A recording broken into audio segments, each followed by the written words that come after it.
Hello, मैं doctor Nishi, senior IVF specialist from prime IVF. आज हम बात करेंगे इन विट्रो फर्टिलाइजेशन यानी कि आईवीएफ टेस्ट ट्यूब बेबी। ये क्या होता है और किस तरह से आपको कंसीव करने में सहायक होता है। पहले ज़माने में जब किसी भी लेडी की ट्यूब बंद होती थी, अंडों की कमी होती थी या एज ज़्यादा हो जाती थी या फिर हस्बैंड में स्पर्म की कमी होती थी तो वो माँ बाप नहीं बन पाते थे। पर आजकल आईवीएफ की वजह से, इन विट्रो फर्टिलाइजेशन या टेस्ट ट्यूब बेबी की वजह से वो किसी भी एज में किसी भी कारण से और कैसे भी माँ बाप बन सकते हैं। तो सबसे पहले हम बात करेंगे कि आईवीएफ होता क्या है और इसको कैसे किया जाता है।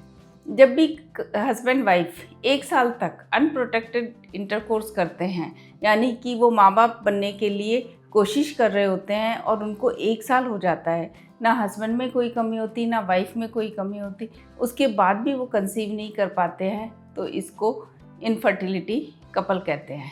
और उनको फिर हम कहते हैं कि वो अपने डॉक्टर को दिखाएं।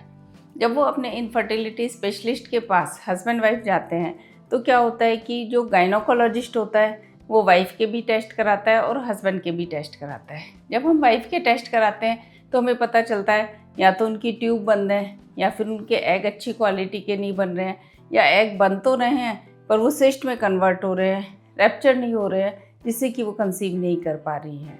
और हस्बैंड का एक मेन टेस्ट होता है जिसको सीमन एनालिसिस कहते हैं।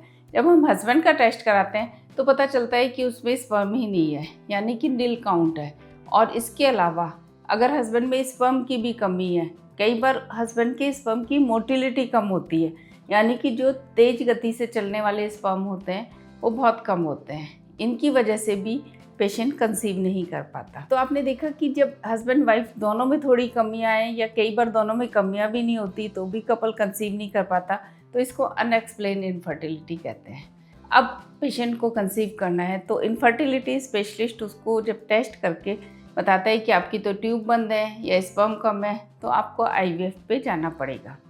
तो पेशेंट का पहला क्वेश्चन यही होता है कि आईवीएफ कैसे होता है और इसमें क्या बहुत पेन होता है, कितने इंजेक्शंस लगते हैं और क्या इसकी सक्सेस रेट है।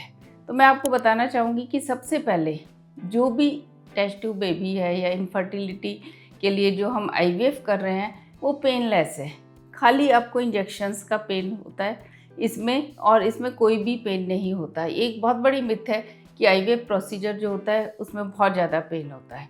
तो जब infertility couple husband and wife दोनों स्पेशलिस्ट के पास आते हैं तो गायनोकोलॉजिस्ट उनके जो टेस्ट कराती है उसके अकॉर्डिंग वो उनका प्रोटोकॉल सेट करती है, और इसके बाद वो वाइफ को पीरियड के सेकंड डे बुलाती है। पीरियड के सेकंड डे आना बहुत ज़रूरी होता है, या तो आप सेकंड डे आ सकते हो नहीं तो थर्ड डे।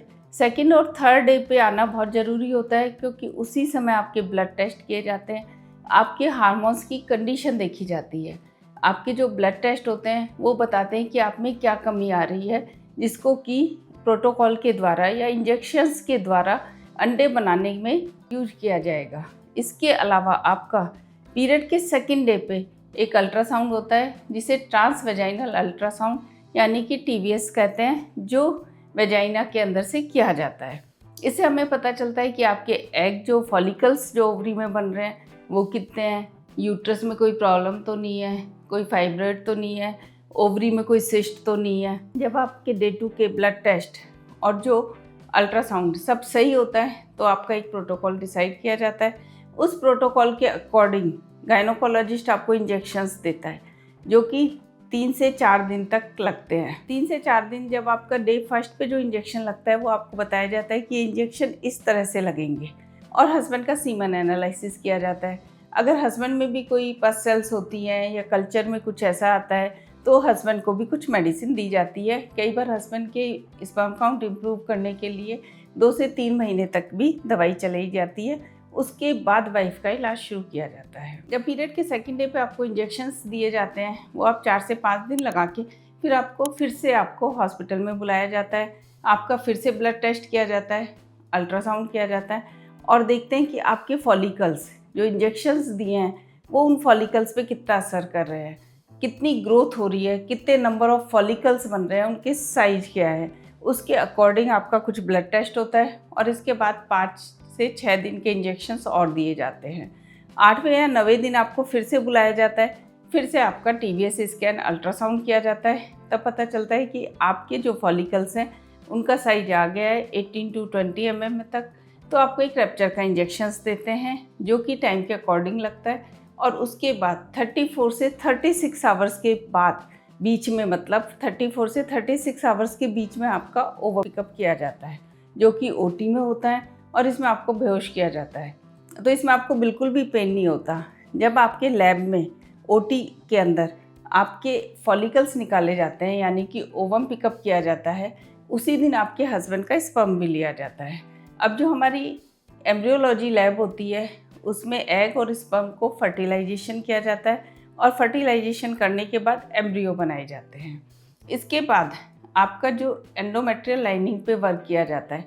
अगर आपकी लाइनिंग अच्छी रहती है, आपके हार्मोन्स ठीक रहते हैं, तो आपका फ्रेश एम्ब्रियो ट्रांसफ़र किया जाता है। तो ये पूरा प्रोसेस IVF साइकिल कहलाता है, यानी कि इन विट्रो फर्टिलाइजेशन, क्योंकि आपकी बॉडी जो शरीर है उससे बाहर आपके एग और स्पर्म को फर्टिलाइज किया है। इसके बाद अगर फ्रेश एम्ब्रियो ट्रांसफ़र हम नहीं करते हैं, क्योंकि कई बार आपके हार्मोनल इम्बैलेंस होते हैं, या जो लाइनिंग होती है वो अप टू द मार्क नहीं होती, कई बार लाइनिंग में फ्लूइड भी होता है, तो हम उन सभी एम्ब्रियो को फ्रीज कर लेते हैं। तो इसके बाद आपके एम्ब्रियो हमारे पास फ्रीज हो गए हैं 1 महीने का या 2 महीने का, या पेशेंट के अकॉर्डिंग या हम अपने अकॉर्डिंग, जब तक उसकी लाइनिंग सही नहीं होती गैप देते हैं, और उसके बाद उसका एम्ब्रियो ट्रांसफ़र करते हैं। इसको फ्रोजन एम्ब्रियो ट्रांसफ़र कहते हैं।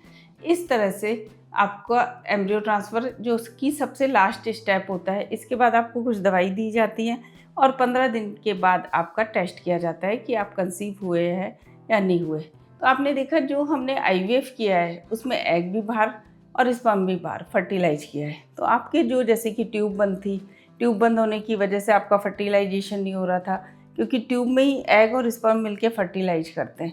तो इस तरह से हमने ट्यूब को बाईपास कर दिया, या एग रैप्चर नहीं हो रहे थे तो एग हमने बाहर निकाल लिए हैं।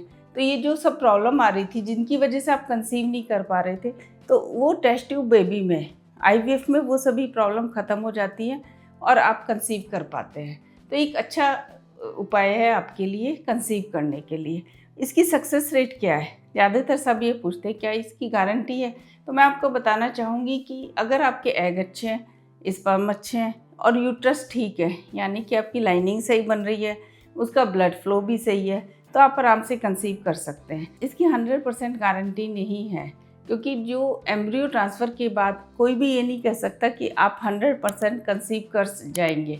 पर आपका अगर एग और स्पर्म अच्छा है तो काफ़ी चांस है कि आप कंसीव कर लेंगे। आपको IVF से संबंधित कोई भी क्वेश्चन पूछना है तो आप मुझे ईमेल कर सकते हैं, या सजेशन बॉक्स में जाके पूछ सकते हैं।